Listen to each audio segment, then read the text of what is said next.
everyone, and welcome to another amazing episode of The Joy of Being for busy working mums and women in business and beyond who are seeking to unplug from their worries and overwhelm to light up with insight and joy. I, your host, mum, and effortless lifestyle coach Marina Pearson, talk to transformational professionals, business owners, and creatives about what it really takes to have a business and life you can truly enjoy. If you enjoyed the show or had any questions, why not connect with me on Instagram at Marina Pearson? Look out for the show's meme and make a comment there, or just click on my story and ask me a question. Alternatively, you can find me on the Joy of Being Facebook group. And if you would like a more personalized touch to live a stress-free life, then why not find out more about the Joy of Being retreat, an intimate 4-day profound experience at a luxury venue in Javier, Spain, where you get to experience your inner calm and peace of mind by slowing down and making space. To find out more, email me at marinapearson.com with Joy of Being Retreat in the title. And on today's show, I have the beautiful Sarah Phipp. Sarah is a nutritional therapist and health coach. Sarah's own journey from healing herself of ME, chronic fatigue syndrome, to the current energy-filled being she is today has given us so much knowledge and enlightenment along the way. She now shares what she has learned, her huge amount of research and passion with her clients. She's particularly interested in the mind-body connection, recognizing that great health not just comes from nutrition and detoxing, but also from the psychological habits we have too. And actually, that's what we focused on in today's episode. We focused on the 3 aspects that will make a massive difference if you feel that your energy is completely depleted. I don't know about you, but being a mum and having a business and working hard can often feel like you don't have enough energy by the end of the day, let alone maybe during the day. So if you're feeling that 2 o'clock slump, then this is going to be a wonderful episode where we go into the psychological side of it. We also talked briefly about how you can support yourself through the nutrition, but also shift the way that you see disease and how it's possible to listen to your body. Because after all, that's actually the most important piece of this all. It's the discovery and the journey of how our body is speaking to us. So if you are the type of mum and woman who has to use coffee as a crutch because your energy is depleted, or you are into your sugar and you're just feeling that you just cannot get enough energy from a day-to-day perspective, then this is going to be a great episode for you. And if you stay until the end, she has an amazing, amazing gift to give to you. So enjoy. So, oh my gosh, I'm so lucky. And we're also lucky to have Sarah Phipp today. And especially because I haven't actually spoken to Sarah for a while, but I've also worked with her personally. So I know we're in store for something really, really, really wonderful today. Hello. Hello, Marina. It's great to chat with you again. It's been such a while, hasn't it? Such a while. So obviously this podcast episode is all about energy, and I'd love you to share a little bit about your own story around this. And because I know that you struggled with energy, especially when you had your kids and so forth and so on. And so I think this is quite a pertinent conversation to be having. So yeah. Yeah, it's one of my favorite subjects, and I'll tell you for why. And for the benefit of the listeners, and some of this might be new to you, but I guess it was after my second child was born, about 12 years ago. Kind of even preceding having my kids, there were times where I just felt really tired, and I kind of focused on my health a little bit, but not very much. And I guess if there's a weak link there, when you have kids, there's just no tolerance for the body to continue working if you don't address those issues.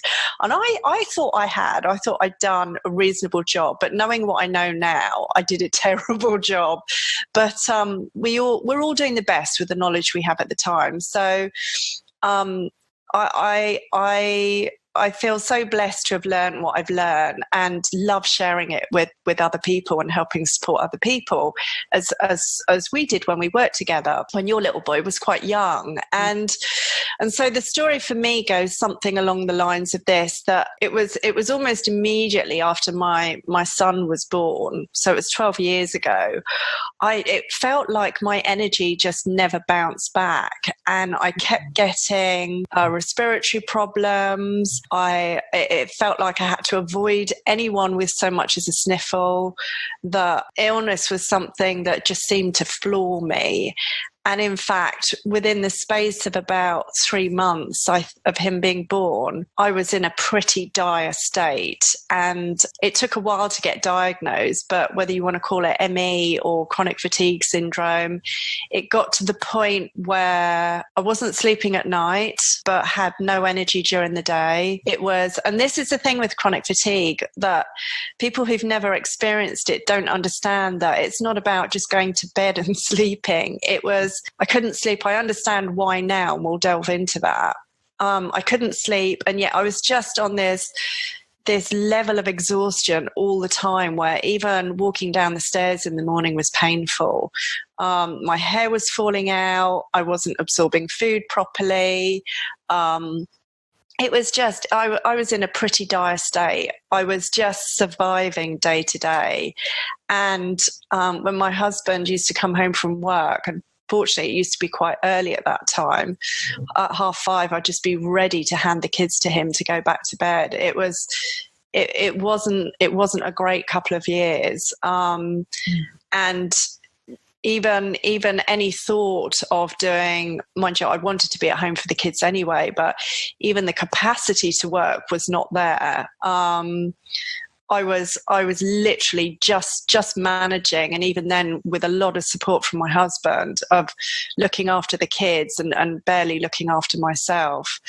So that was kind of my story for a couple of years. But in those 2 years, and I feel so blessed it was only bad for me for 2 years, because I know so many people who have suffered decades, and some people even take their own lives. Suicide and chronic fatigue, or ME, there's a very strong link, because of course this is my area of extreme interest, that the mind-body connection, you can't just address one without addressing the other.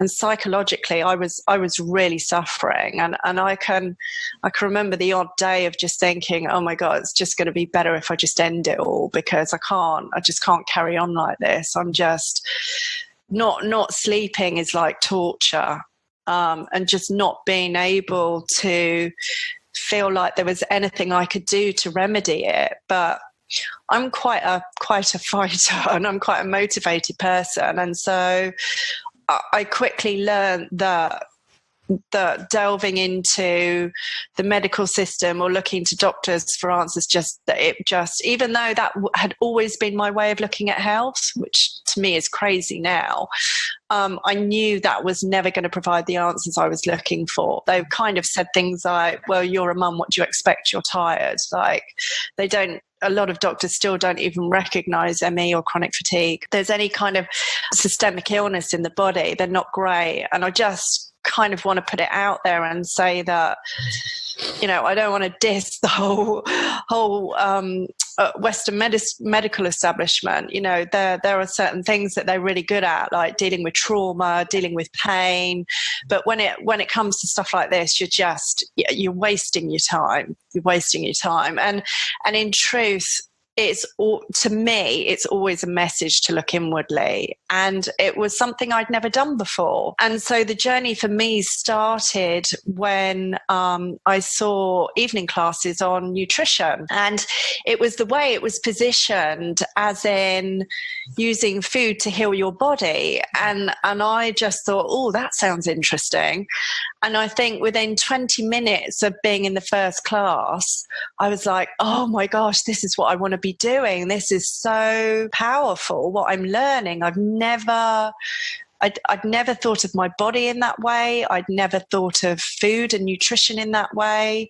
And even though my background before having the kids was marketing, I knew that at the point where I was going to start work again, that this is what I wanted to do, which is pretty major after going to university, doing a diploma, spending however many years with corporate companies, that literally within 20 minutes, I was dropping all of that like a hot potato. There was no way I was going back to doing that. And so my journey began, and I did some distance learning and just threw myself into it, because I thought I'm not well and I physically can't do much, but I can read and I can learn. And I did that, and slowly started to see myself getting well again. Now, one of the really interesting things for me, and I know I've shared this with you before, that I did work with a nutritionist for a year, and then there came a point in my learning where what she was doing just didn't make sense to me, because she was just throwing more and more supplements at me, and she was almost using in an allopathic way, the same way that the doctors were like, oh, if this is what's wrong with you, here's the pill to fix it. She wasn't looking at the underlying issues of what was going on in my body that was throwing up the problems. So then I swapped to work with a naturopathic nutritionist, which is what I trained to be. And within 6 weeks, oh my goodness, it was like my whole life turned around. And it involved looking at the body systematically, and looking at getting the liver working. That was a huge part of it. Detoxing the body, looking at, because let's face it, Marina, you can eat the best diet in the world, okay? All organic food, all locally grown, cutting out any challenging foods like gluten, dairy, and processed sugar, which I recommend for anyone who's struggling with their energy. But if your body's still not working well, if you're still not absorbing your food, if your liver's really toxic, none of that's going to make much of a difference. So as soon as I started focusing on the detoxing and bringing all of those really simple techniques in, I remember my husband saying to me, I'm really worried about you because you're spending so many hours a week now doing all of this stuff at home. And I'm like, but it's working. My energy's coming up. And that difference in that, having struggled for a year, that difference in that 6 weeks was incredible. And what I loved about it most, and this is why I work with people in the way that I do, is you give them the information to become more conscious around their own bodies. And you teach them how to read when certain things need support. Like for a lot of women, they don't really pay much attention to their kidneys after their kids have been born. The kidneys can take a real whack after you become a mother. And in Eastern medicine, there's a huge role that plays in supporting mum to bring her energy back up. And with the liver too, the liver regulates our blood sugar levels, has a lot to do with how we absorb our foods. If we're carrying any level of toxicity, then it makes all of those other things really struggle. So all of that was a huge part of my picture. And then I guess I kind of went on to train, and then I started working with people, and I took pride in the fact that I felt like I was getting in at a grassroots level of what was really going on with people, that I was working with people holistically around, helping find a diet that was good for them, that worked for them, because we're all so different. What works for one person doesn't work for another, and teaching them kind of like these old-fashioned techniques on how to detox the liver, how to look after the kidneys, how to look at health and healing in the body. And it got me to the point where I no longer feared illness. And I think that was a big part of my picture growing up in my house as well. I'd grown up in a house where like illness was a bad thing. Like it was something to avoid at all costs. And for me, I started to view it really differently. And if the body's working really well, then we shift illness really quickly. It's not as if we're never meant to get ill. I mean, that's just ridiculous. But I started to notice as my body was working a lot better, instead of getting a cold and ending up with bronchitis and fear of pneumonia and just being floored for 2 or 3 months, I would get a cold and I would shift it within a few days. And it was like, oh my goodness, this is what it's like for my body to be working properly. And I never considered myself an ill person in my 20s, but looking back on it, it was like, wow, now I can see why I used to look at other people and think, how can they still function when they've got a cold? And I just don't seem able to. I think my body, well, we're all born with a certain level of toxicity anyway, depending on our parent, that I think I was kind of on the back foot from the get-go. So for me, this was an amazing opportunity to look at my body and really look at what I could do to change my picture. And I've passed that on to my kids. You know, it would have been nice to have known this before carrying pregnancies, but it's been really wonderful to be so empowered to pass this information on to my kids too, and to help them view dis-ease in a much healthier way. When you say seeing disease in a healthy way, can you expand on that? So if someone's listening in, and I know, like having worked with you, that I certainly was very scared of illness. Do you remember we had that conversation right at the beginning? And I was like, I don't want to look. I don't want to know what it means. I like the thought of illness was just this big thing of like, it's so awful. So yeah, I'm curious about what that means to you and how that, you know, that might be useful to anybody that's listening. Okay, as soon as you said that, what popped up for me, Marina, was it's not the illness or the disease itself that's causing the problem. It's whatever thought habits we've picked up around it. It's about a lack of it's about judging it. It's about not understanding our bodies. It's about the minute, see, this is what's so powerful when I work with people. The minute they get no matter how ill they are, the minute they start to get a better understanding of what their body's doing and that it's always working in their best interests, that the whole dynamic of how we view what's playing out changes completely. So could you give me an example?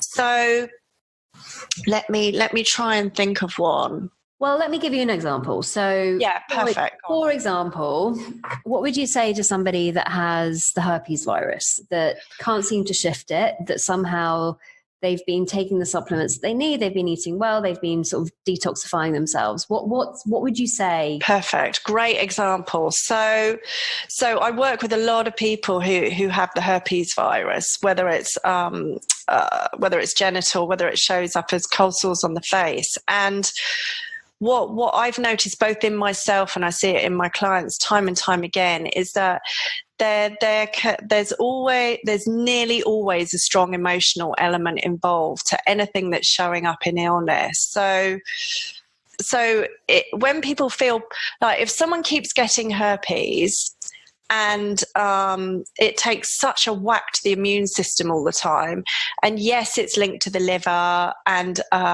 yes, it's linked to low amino acids, for example, which is why taking vitamin C and lysine can help. But you're absolutely right. Sometimes there's an element that we're not addressing that's going on. Now, I know herpes is when we look at Eastern medicine again and traditional Chinese medicine, the liver has a lot to do with anger, has a lot to do with control, has a lot to do with strong emotions, that I frequently find with clients who are repeatedly suffering. And for women, quite often it can be round the time of their period when their blood sugar levels drop too, which the liver has a lot to do with, because the liver is also known as the planner. So for women, it plans their periods every month. But if it's not doing well, and it can become toxic due to emotions as well, that I can think of a few clients where they had a lot of underlying anger going on, or I guess confusion about unresolved emotions or stuff that was going on, that whenever they had any kind of emotional upset, guess what? 2 or 3 days later, they'd get a herpes attack. And yes, sometimes it can be brought on by, I don't know, there are certain foods that can trigger it in some people. But by and large, the largest part of it is looking at what's gone on before. It's almost like people who get migraines too. I'll get them to reflect on what's preceded that, maybe in the day or two before. Or, I mean, with migraines, it can be more immediate, really. You can say, well, what happened in the 6 to 12 hours before that? With herpes, it's like, well, what happened in the day or two before that? I know when I get a cold, I had one a few weeks ago, and I could see that the 2 or 3 days before I was feeling really overwhelmed. Okay. Now, this is where it gets really interesting, Marina, and this is where you and I see things the same way to a certain extent. Obviously, everyone sees things slightly differently, but I know we're on the same page with this one. And you work with some amazing women. That overwhelm can be a big area, can't it? Especially busy mums, if they run their own business, that we can overwhelm is a thought-generated perception of what's going on in our life. Now, you're like me. You have your own business that you know, with a kid, that it's a real, you're wearing lots of different hats. And for me at the moment, I'm running a big build project as well. We're halfway through an 8-month build project. My life has never been more busy than it is now. When I had chronic fatigue syndrome, I was doing very little, but guess what? I have never felt more overwhelmed than I did at that time. It's not a coincidence. And this is why it's so important to look at both elements of this. It's, you know, of course your diet's important. Of course that can make a massive difference to your energy levels. And of course we live in a very toxic environment now, that making detoxing part of your lifestyle is really important. And I know when we were catching up before we started this recording, I feel really blessed that I'm getting an infrared sauna put into my home. And it sounds like a luxury, and it is, let's be honest, it is. But it's because for me, I see the difference in people who regularly detox, and there are other things you can do. You don't have to use a sauna. But to me, it's the 3 things that are so key when it comes to looking after our energy, making sure that we can live each day to its fullest and show up with our kids and do what we want in our business. And food and nutrition is one of them. Detoxing is the other.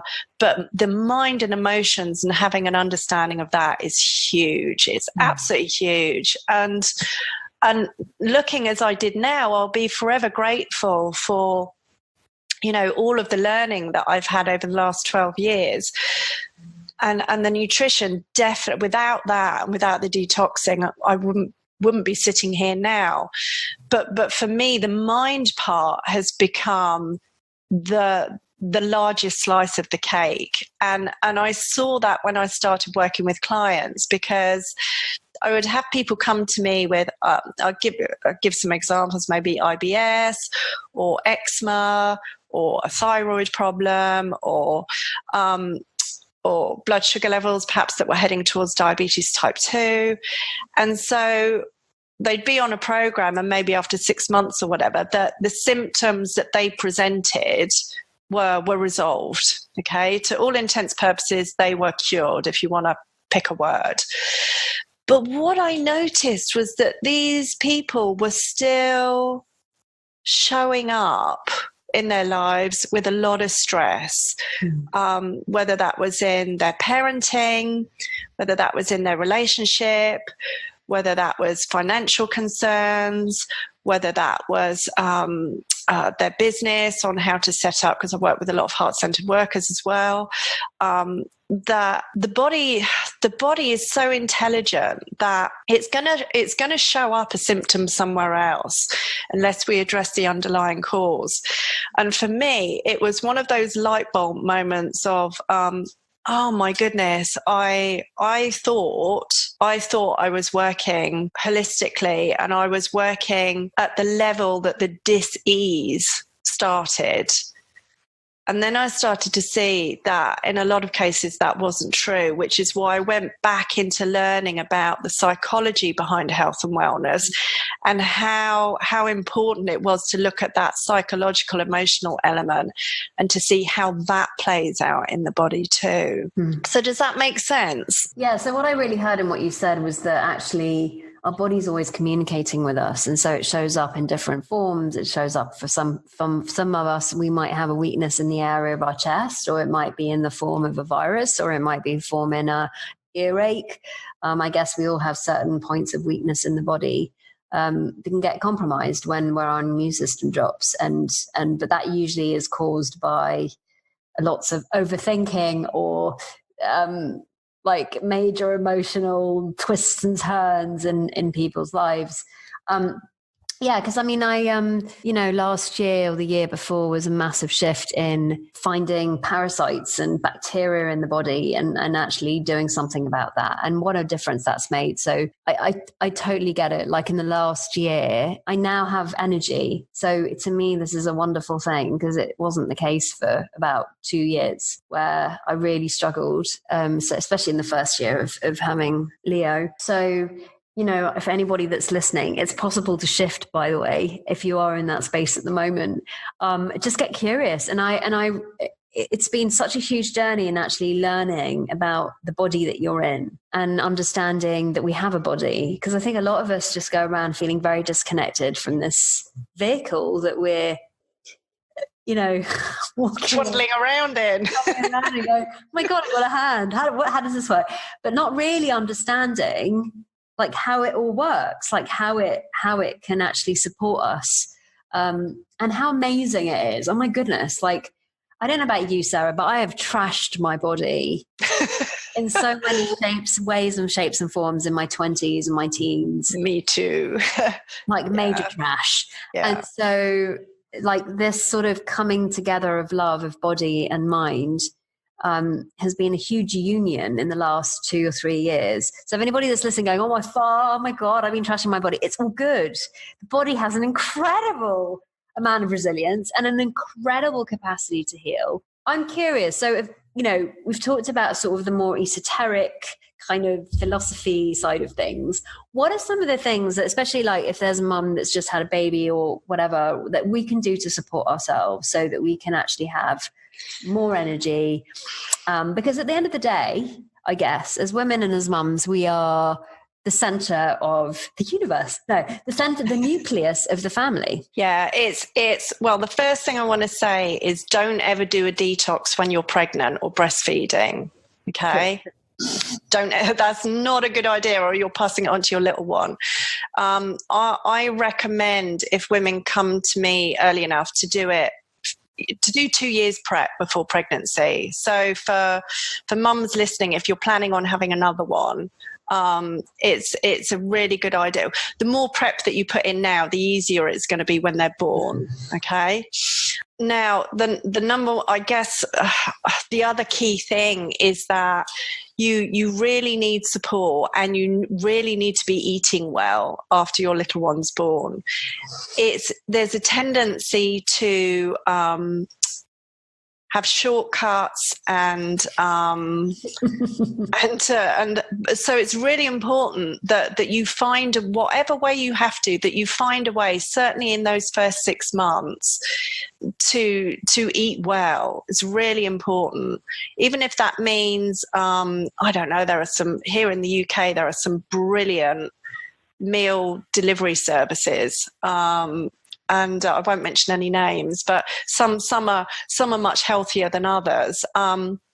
if you've got a partner that can help. So I'll give you an example. It's going off on a tangent a bit, but my mum has just done 6 weeks jury service. My mum's in her 70s, and she normally cooks everything from fresh. And in that 6 weeks, because she was coming home from doing jury service quite tired. My dad, bless him, doesn't cook. So she was eating they were eating a lot of ready meals. Guess what? She got really sick at the end of that period. So she didn't make the connection. And I can relate to it because my husband tried to do the best he could. And because I wasn't that aware at the time, that whole thing around not eating well, I'm sure that must have had an impact as well. So it's really important to get good nutrition into the body. And there are some really simple ways of doing that. But for me, the key thing, Marina, and I'm sure you'll agree with me on this one, is the psychological piece, is the not triggering that fight or flight response all the time, because that's where I used to live. Okay, the fight or flight response is where we feel like we're in immediate danger, that we're either about to experience extreme pain or our life's at threat.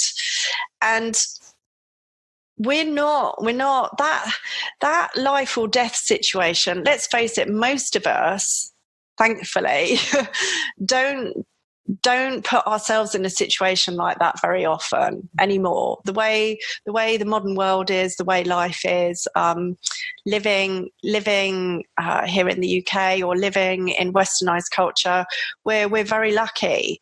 But so many of us have become locked into that fight or flight response, so that a baby crying or an argument with your partner or worries about money, or we're triggering that stuff all the time. And the system's not meant to be triggered around stuff like that. And constantly triggering that means that the body goes into survival mode.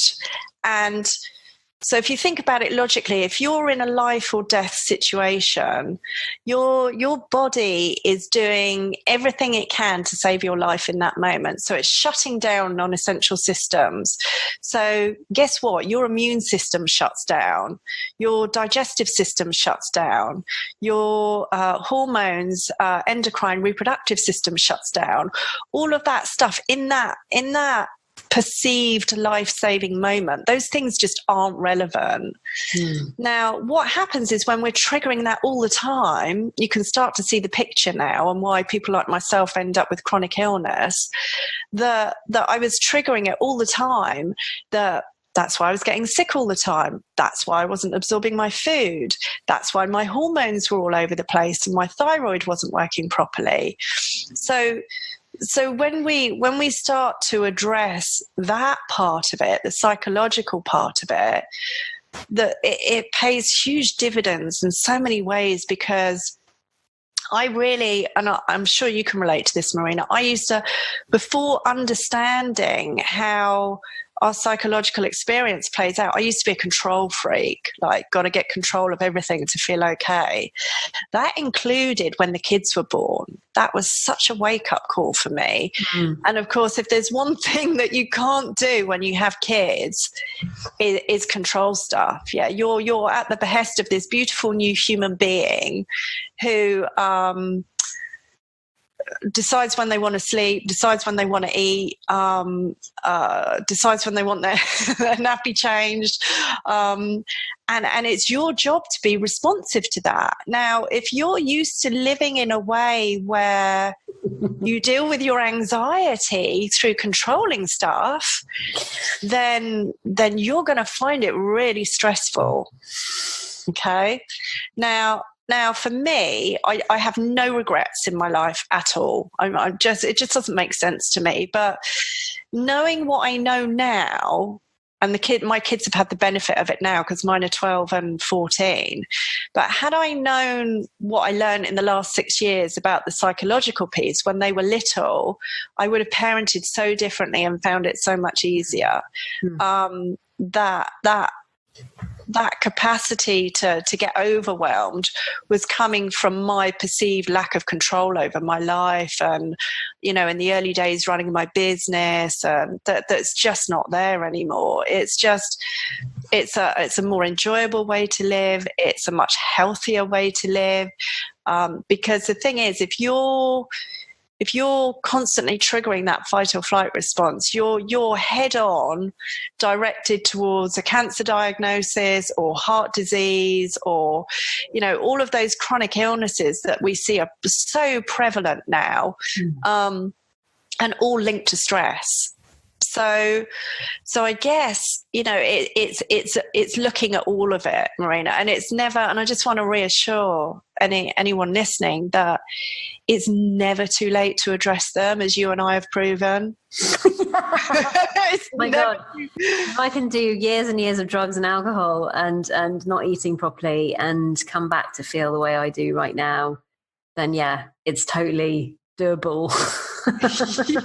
Yeah, but I would say that even though it seems like a physical thing, looking at the liver, by far and away, that has been looking at that has been the biggest thing. I call it the powerhouse of the body. It has 500 plus different roles in our health. Yeah. And it's so linked into all of the emotional stuff that we've been talking about, and how we absorb our food and our hormone levels and our toxicity, that focusing on that, even if you do nothing else but that, you will make a massive, massive difference to your health and your energy. So you posted something on Facebook recently about the beauty of celery juice, and I had it had come into my awareness before Christmas, and there'd be something kind of going, go and have a look. So I did. And then of course my kinesiologist said to me, celery juice, and I was like, oh, okay. Fine. So I'm getting messages from like different sources, and I thought, okay, oh my goodness, just that alone, just having celery juice every single morning. Wow. Just that alone has made such a significant difference to my energy levels, to the way that my body's detoxing, because I now, not to be too private about it, but I go every day. This is a new yeah. Just that alone, just that one tweak has made all the difference. Now, of course, I'm not saying that that's what everybody else should do, but what I'm realizing is there are signs, there are whispers, there are people, there are things coming into your life all the time to help you, support you, that you may now not be seeing, but that are there. Like when I put a shout out years ago around Leo and his health, and he was getting a lot of chest infections, I think you put a post up about going to a salt cave. Anyway, we discovered one in Greenwich. We took him and it was amazing. And then I've done this. Seems to me that every time he gets ill, I'm in a big city. So we go and shove him into the salt cave for a few sessions, which has been incredible. But aside from that, somebody came into my life. They happened to be, all about, colonics. So I went and took a look, and it was just this journey that I was just on. And it was just incredible if you're open to it. Like, have you found that to be the case? Yeah, and I just want to go back to what you said about the celery juice. The medical medium has made that so popular. It's all over the place, isn't it? And I've been juicing for 10 plus years now, and I'm not. It's like everything. You cherry pick what you want to take from other people, and I expect people to do that from me as well. That some stuff I share is going to really resonate with them, and there's a reason for that. Because, see, the thing is, the way that I work with people is, I don't. Yes, I have knowledge. Okay, I've done years and years of training. I have knowledge. But there is nothing more powerful than someone insightfully seeing for themselves what they need. Now, whether that's me imparting knowledge through my wellness program, whether that's through coaching, I never, we've worked together. I never tell people what to do. I work with them around becoming more conscious with their body. Some of it's providing information. I know for ages we talked about colonics and enemas, and then at some point the penny dropped with you, didn't it? And you came back and went, oh my God, why have I not done this before? This is amazing. But it's all about putting the information out there, but then working with the person to get them to make sense of it. It's like, I know it's a bit of a cheesy one, saying knowledge is power. Yeah, knowledge is power to a certain extent, that there are a lot of people that didn't know about the celery juice until the medical media went crazy in the media. Now everyone's doing it, and I wish I had shares in celery if you can do that. But there's also seeing that everyone listening, all of us as individuals, we are the best expert in our own body. It's not someone else. And it's about getting curious about, exactly as you just said, Marina, it's about getting curious about your own body. And there's a reason that certain things resonate with you or seem like a good idea at different times, whereas other times they'll just fall on deaf ears. Now, whether that's because you're ready to make the changes, or whether so I'll give an example, and I know I've shared this one with you before. I mean, my son's 12 now, but my kids have always been amazingly intuitive around food. And when he was around 5, there was just one day I gave him lunch and it had cherry tomatoes on it, which was pretty typical. And he just turned around to me and he said, I don't like tomatoes.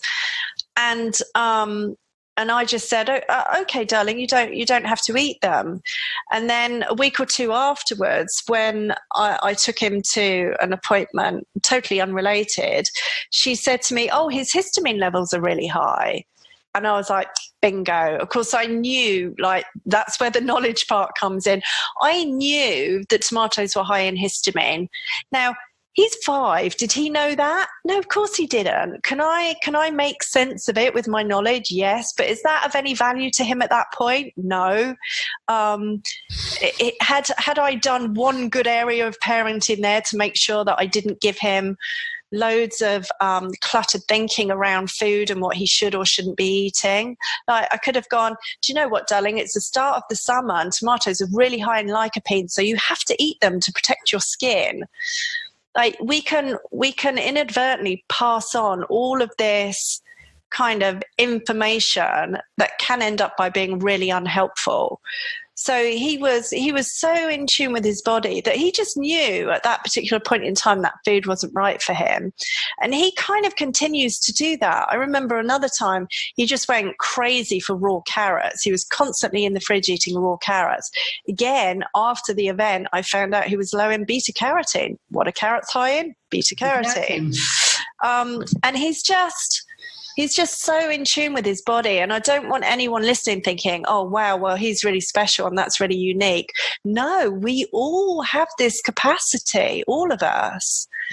And when we slow down and when we don't fill our heads up with the shoulds and what other people are doing and not seeing what's right for our body, we can get lost in that story. Massively, because everybody's body is different. And I didn't mean to say everybody should be doing celery juice. It was yeah. Of like, that's what I've discovered for me.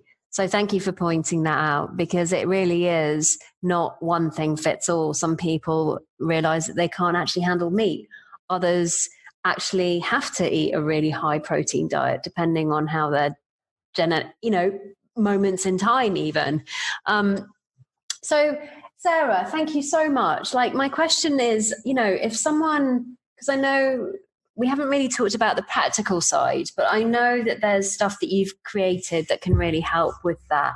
So I'm just curious as to if somebody wants to know more about what you're up to, or they want to know more about how they can detox the liver and how they can get more rest and how so forth and so on.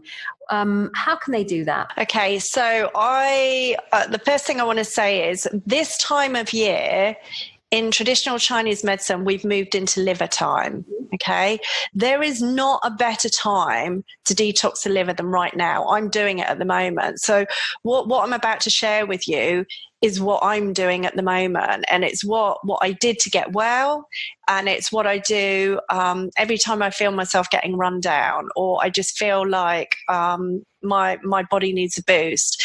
And so I've created a free web class focused entirely on the liver. It's called Simple Liver Cleanse. It's 3 steps that's really easy to follow, that anybody can do, that will take you through the process of starting to support your liver. And anyone who wants to find that, it's simply at simplelivercleanse.com. So they can find that web class there, and it will take you through. Below. Okay, brilliant. So it'll take them through the steps. Now, if anyone wants to learn more about me or what I do, they can find me at sarahphipp.com.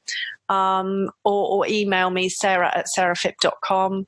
And yes, if anyone's got any questions or wants to follow up on anything they found interesting in this podcast, then please do reach out to me.